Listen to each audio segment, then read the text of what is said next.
Olá, fiquei de lhes falar um pouco mais sobre a questão do desejo.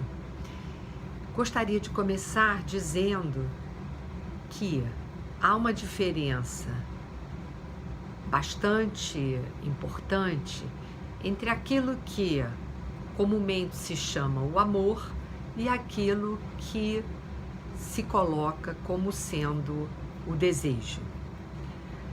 O amor, como eu disse no último vídeo, ele vem velar essa perda original, esse buraco que cada sujeito percebe em termos da sua origem como algo que lhe falta.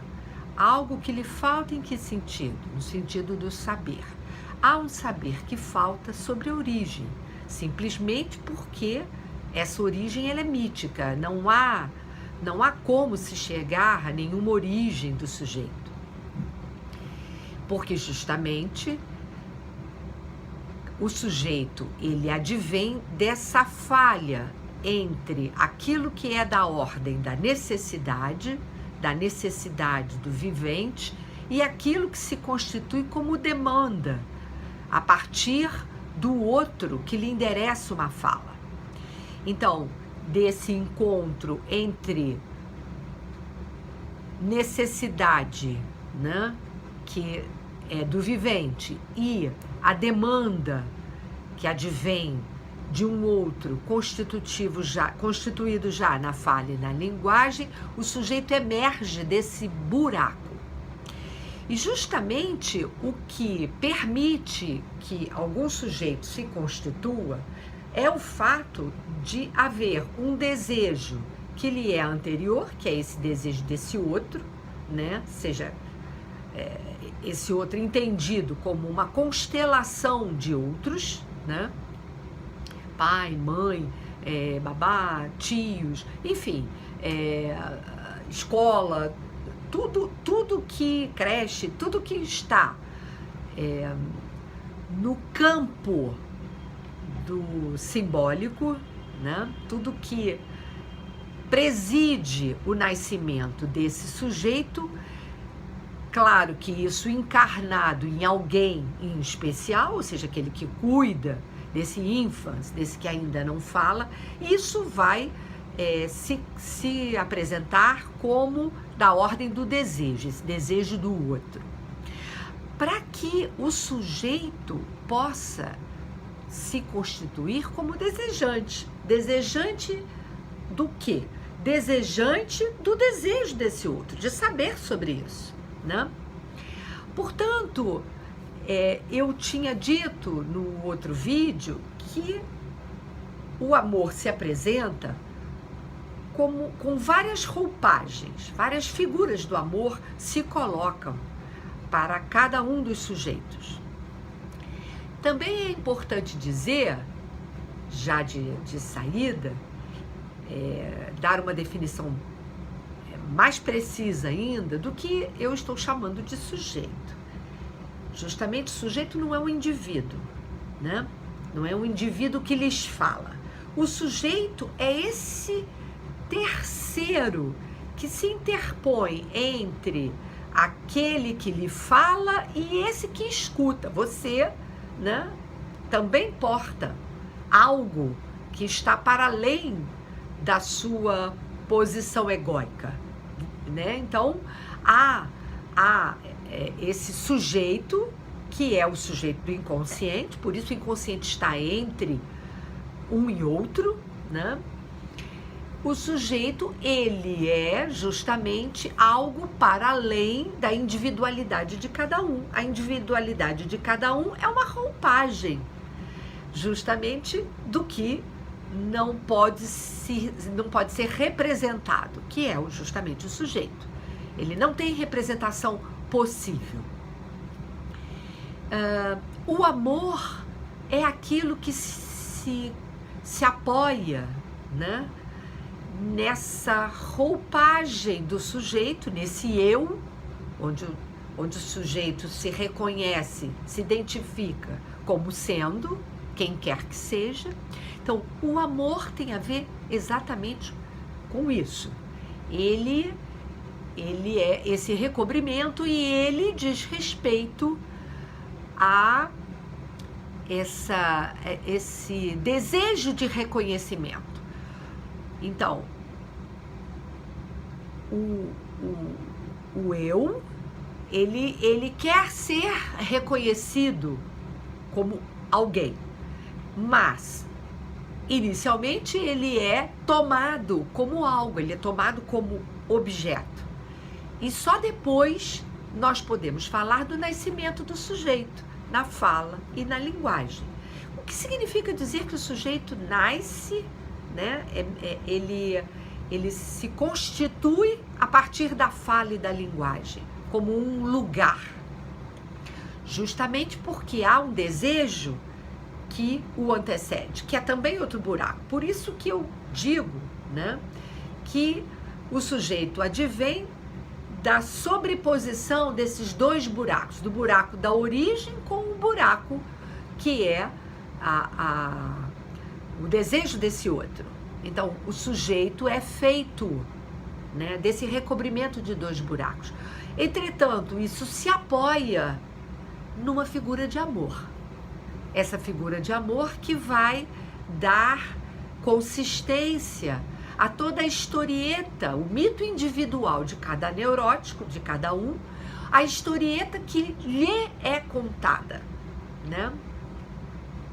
Então, o amor, ele é aquilo que prima por um desejo de reconhecimento, e o desejo enquanto tal é aquilo que de fato precisa ser reconhecido como um buraco. Importante dizer que todos os sintomas, eles são, na verdade, um nó de sentido. E eu tinha dito já que o sentido, ele vem construído, né, em cima de um discurso que é endereçado ao sujeito. Então, quando eu falo de sintoma, né, eu não estou apenas me referindo a aquilo que se apresenta sob uma determinada morbidade, né? uma forma que se adequa, que se fixa à posição fantasmática do sujeito lá na fantasia do outro.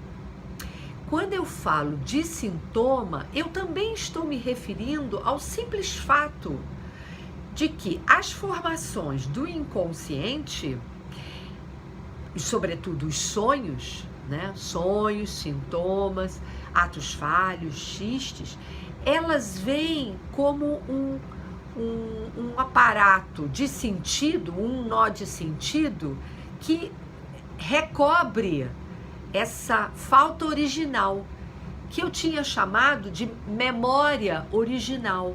A memória original como sendo aquilo que é real, que não é possível se ter acesso, né?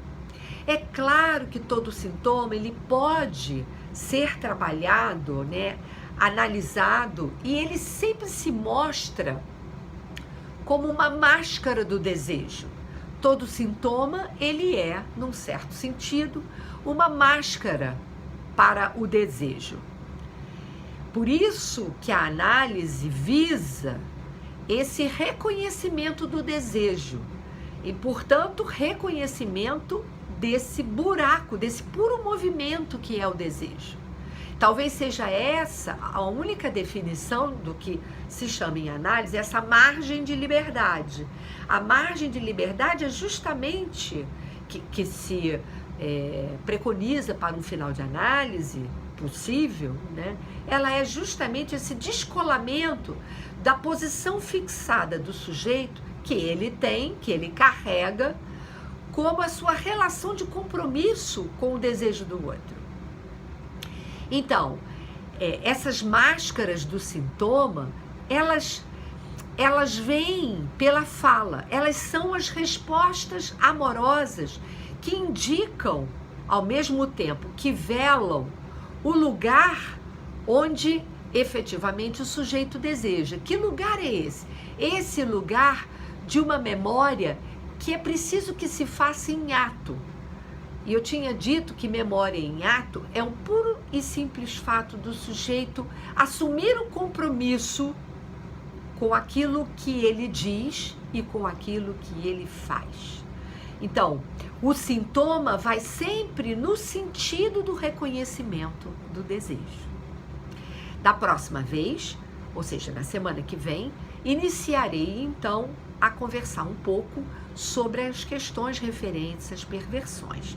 Coloco no plural porque, se a gente quiser falar de perversão no singular, teremos que nos referir pura e simplesmente à perversão polimorfa, que é, digamos, a margem de liberdade que se teria tido quando a censura, ou seja, a norma ainda não teria se instalado, né, para que o sujeito pudesse efetivamente se constituir na fala e na linguagem. Por que eu digo teria sido?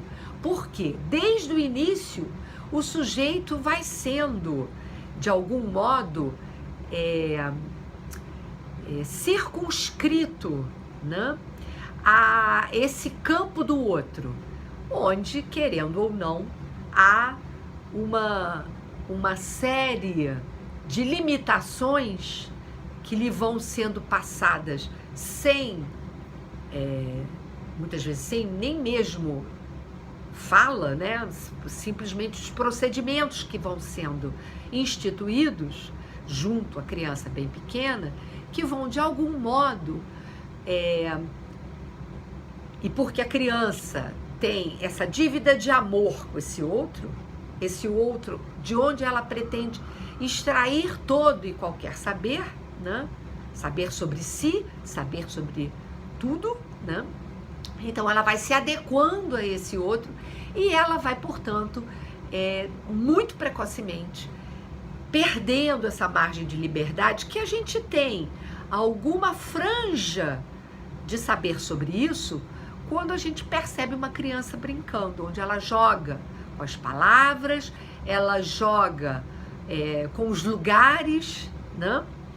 Então, eu vou falar da perversão polimorfa, que é própria de todo ênfase, de toda criança bem pequena, e aquilo que vai se instituindo como o super-eu, ou seja, essa instância maior que é necessária para que o sujeito, de fato, se constitua no campo do outro e se assujeite à lei enquanto essa lei da fala e da linguagem e as leis de convívio, né?